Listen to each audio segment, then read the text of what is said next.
ம். தீபாவளிக்கு இன்னும் ஒரு வாரம் தான் இருக்கு. ஏரியால ஒரு வெடி சத்தம் கூட காணோம்.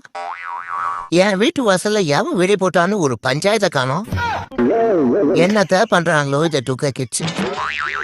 90s கிட்ஸ் ஆக்டிவா இருந்தா இந்நேரம் அணுகுண்டுல இருந்து வெங்காய வெடி பஞ்சாயத்துன்னு ஊரே ரணகரமா இருக்கும்.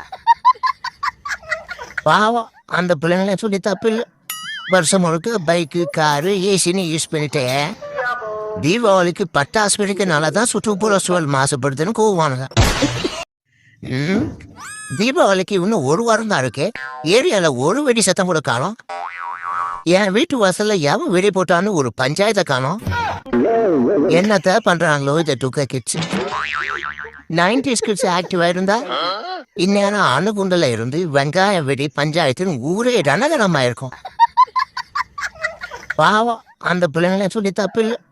வருஷம் முழுக்க பைக்கு காரு ஏசின்னு யூஸ் பண்ணிட்டேன்.